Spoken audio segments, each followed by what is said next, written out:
अंग प्रत्यंग पर तुलसी का स्पर्श होगा, तुलसी की माला गले में। ये पहली वैष्णव निष्ठा। दूसरी वैष्णव निष्ठा होती है नाम निष्ठा। वो बिना नाम संकीर्तन किए एक दिन भी नहीं बिताता, हर दिन ठाकुर जी का नाम जरूर रटता है। और तीसरी वैष्णव की निष्ठा होती है एकादशी निष्ठा। वो हर एकादशी को करता है। बंधुओं, प्रयास कीजिए इस साल ज्यादा नियम लोग पूछ रहे हैं क्या बनाए क्या बनाए, मैंने तो बहुत सारे बताए, एक ये भी सुन लो।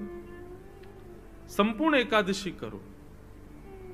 और एकादशी को बंधुओं केवल इस रूप में मत करो कि मुझे अन्न नहीं खाना है।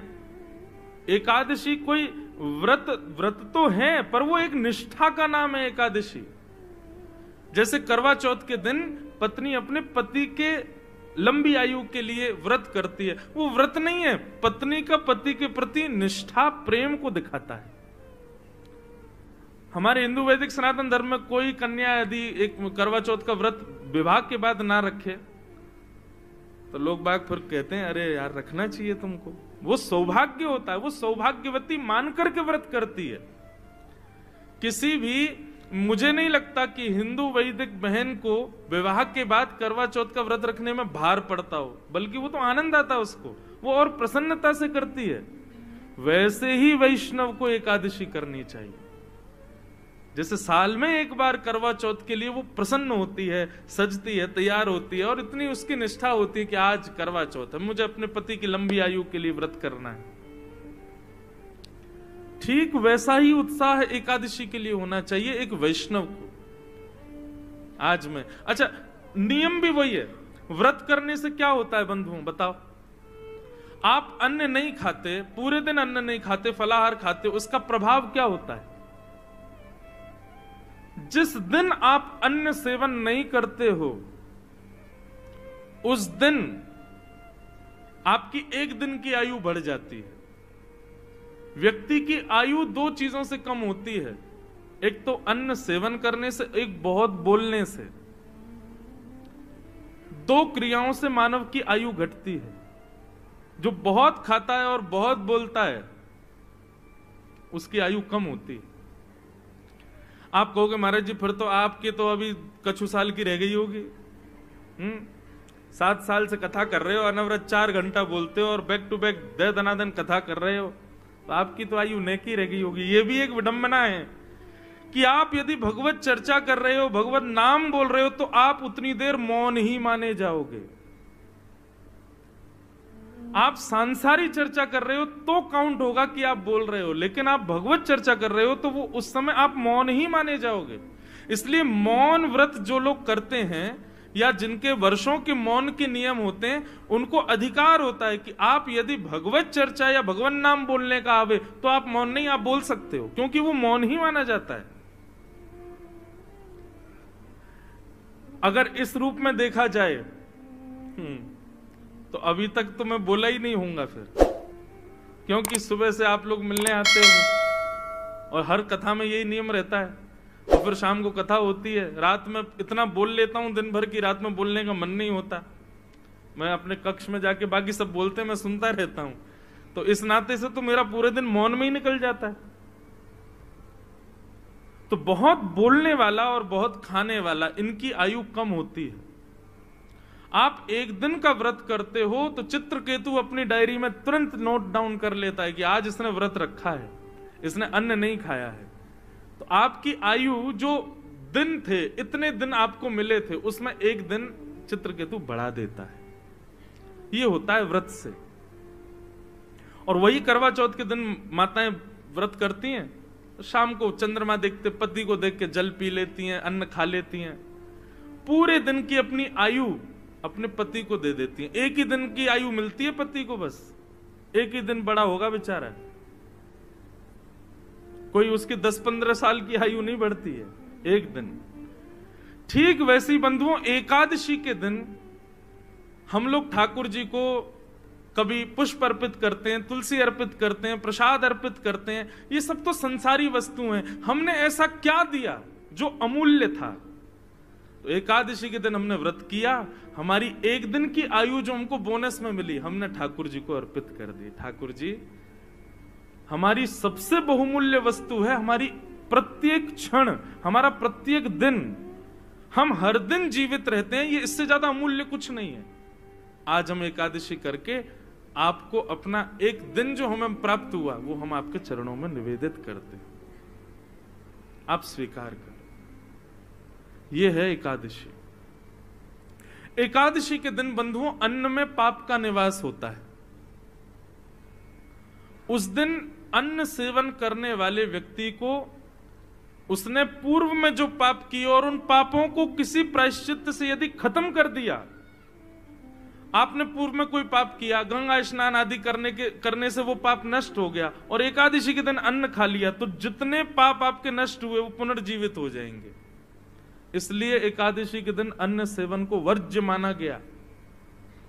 कथा है उसके पीछे भी कि सबका आने का समय है पृथ्वी पर, सब देवताओं का, पुण्यों का, जैसे नक्षत्र बताते हैं ना ब्राह्मण लोग, पुख्य नक्षत्र बहुत श्रेष्ठ होता है, आज इतने बजे से इतने बजे का मुहूर्त बहुत अच्छा है, आप उसी में इतने बजे ही गृह प्रवेश कर लेना, इतने, ऐसी हर ऐसे पाप ने पूछा मेरा समय क्या है, मैं कहां आऊं और कब आऊं।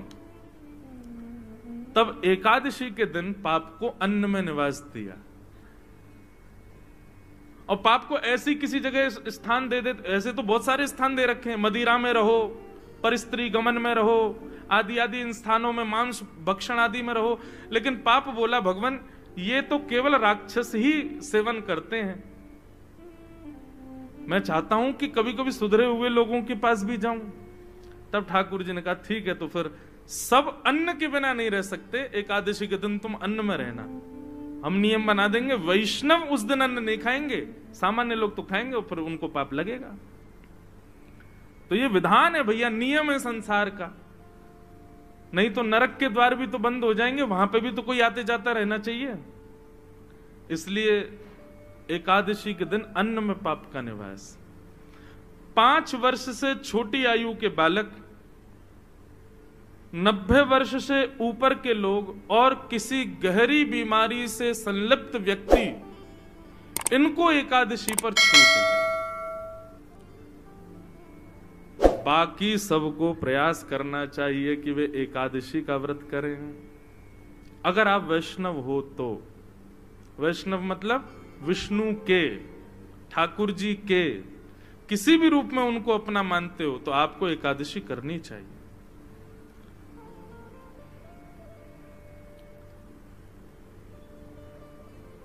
महाराष्ट्र में पंडरीनाथ भगवान, आज पंढरपुर से एक वैष्णव आए थे लोग, आप आए और पंडरीनाथ भगवान की याद भी आ गई। तो पंडरीनाथ भगवान के हमारे पूज्य नाना जी एक बात कहते थे, बोले लाला कथा में अनायास किसी का स्मरण हो तो समझना वो कथा में आए हैं। अगर पंडरीनाथ भगवान का स्मरण हुआ तो निश्चित है पंडरीनाथ भगवान कहीं ना कहीं बैठे होंगे यहीं पे। हनुमान जी का स्मरण हो जाए अनायास तो सोचो हनुमान जी आए, शंकर जी का हो जाए शंकर जी आए हैं। तो श्री पंडरीनाथ भगवान के एक परम भक्त थे श्री नामदेव जी महाराज। नामदेव जी का नाम सुना है सबने? नामदेव जी की बड़ी अद्भुत कथा है।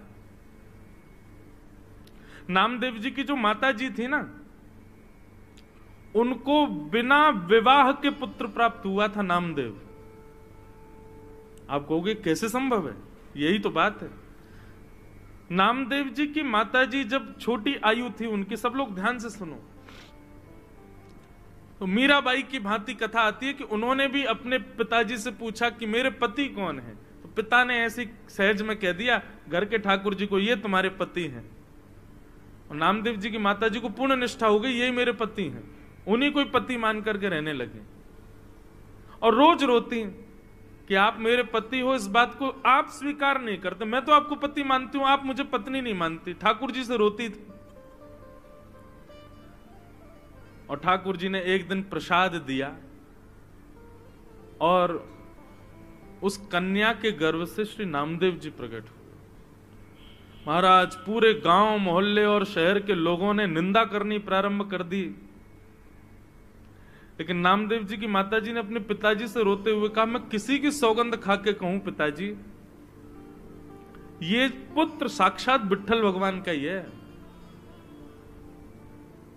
आप मुझ पर संशय नहीं कीजिएगा, संदेह मत कीजिएगा। संशय होने लगा लेकिन सबको, तब आकाशवाणी हुई और आकाशवाणी में स्वयं ठाकुर जी ने कहा कि यह बालक हमारा है और नाम ही इसका धन होगा, जीवन पर्यंत ये नाम के आश्रय पे ही रहेगा, इसलिए इसका नाम होगा नामदेव। ऐसे नामदेव जी महाराज। एकादशी की बड़ी निष्ठा थी उनकी।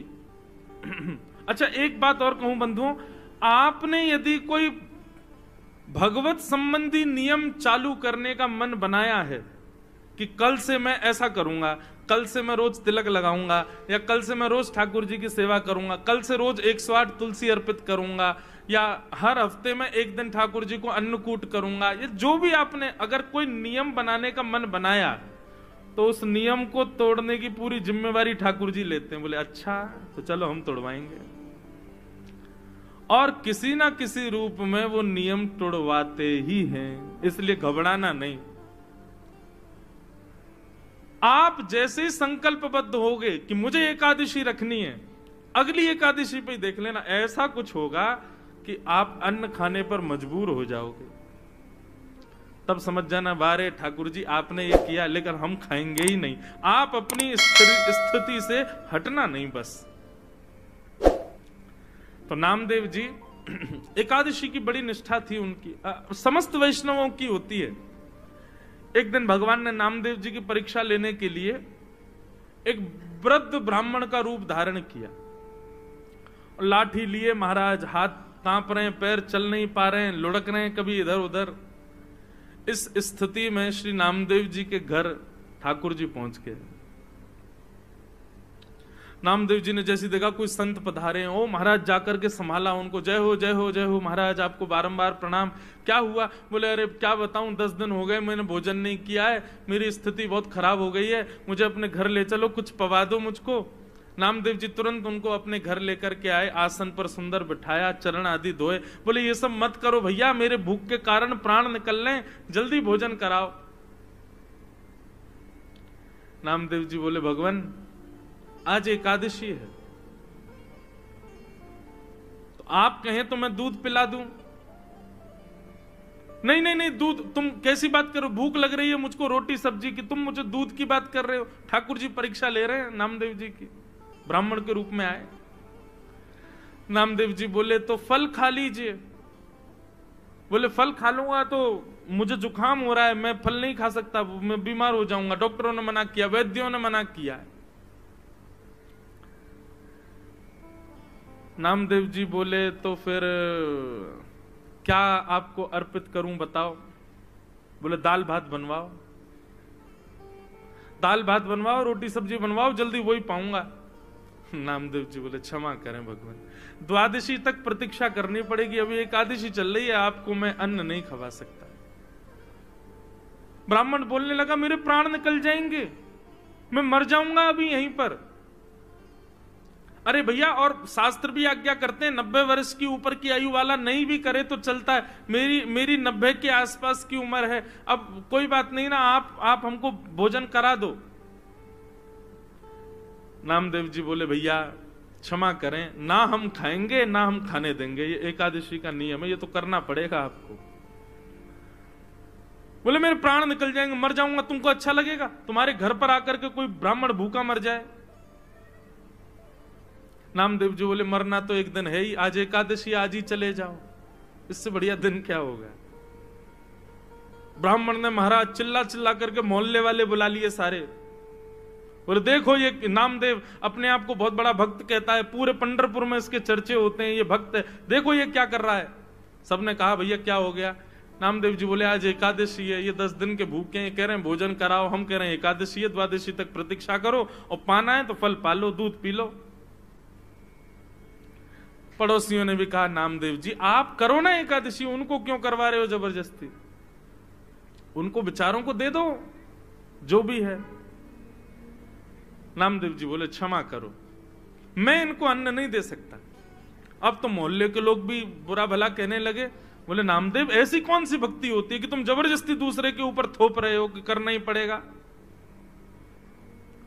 सब लोग गए, महाराज जी आप चलो हमारे घर चलो, हम आपको बना के पवा देंगे। नामदेव जी सामने आ गए, बोले जाने भी नहीं दूंगा। मुझे पता चल जाए कि एकादशी और कोई अन्न खाने बैठ रहा तो मैं थाली उठा के भाग जाऊं, मैं नहीं खाने दूंगा। अब तो महाराज ठाकुर जी नाटक करने में तो ठाकुर जी एक नंबर है। हाथ पांव कांपने लगे ठाकुर जी के, और महाराज गिर पड़े, मुंह से झाग निकलने लगा। बोले नामदेव मेरे प्राण निकल रहे हैं, कुछ तो दे दो। अपने बच्चों को बैठाया, बोले सुनो कीर्तन करो, ठीक है आप प्राण त्यागो, वैकुंठ में जाइयो, वहां जाके ठाकुर जी से कहना वो पवाएंगे आपको। सब लोग नामदेव जी को गाली देने लगे, लेकिन नामदेव जी नहीं माने।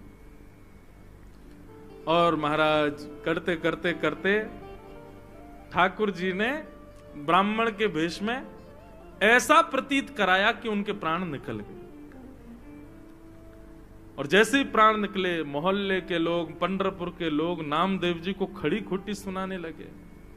बोले अरे नामदेव ब्रह्म हत्या लग गई तुझे, ऐसी कौन सी एकादशी है, ऐसी कौन सी एकादशी जिस पर तू इतना ज्यादा मचल रहा है, आज तुझे ब्रह्म हत्या लग गई। नामदेव जी के नेत्रों से अश्रु आने लगे, चरणों में प्रणाम किया, तुलसी की माला लाकर के उस ब्राह्मण देवता को पहना दी। बोले कितना भाग्य है इनका, पंढरपुर क्षेत्र में चंद्रभागा नदी के तट पर, और एकादशी के दिन प्राण त्याग दिए, और वो भी निराहार होकर के, बिना आहार लिए। कितने बड़े सौभाग्य की बात है। देवी अपनी पत्नी से बोले अब हमको ब्रह्म हत्या लग गई है, ठीक है एकादशी के लिए ही सही, लेकिन हत्या तो हो गई, कारण तो हम ही लोग बने।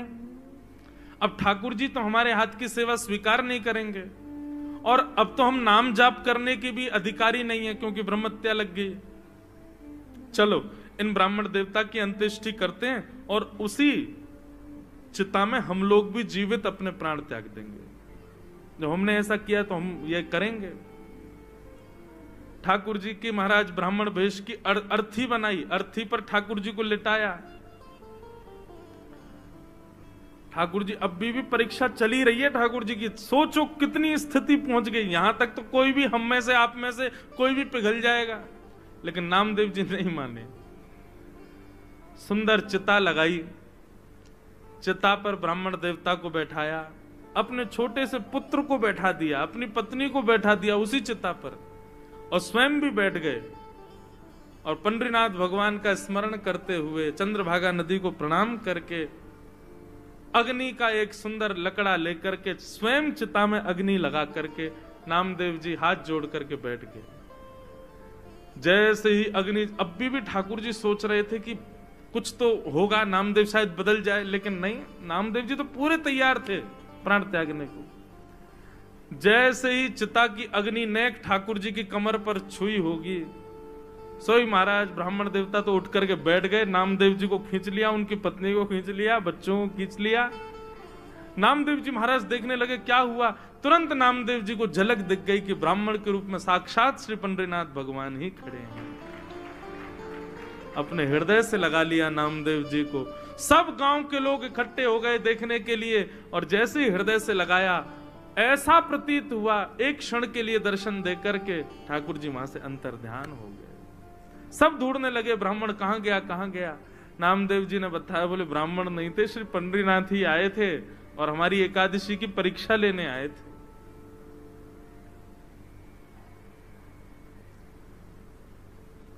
ऐसी बंधुओं, ये निष्ठा है, ये कोई व्रत नहीं है।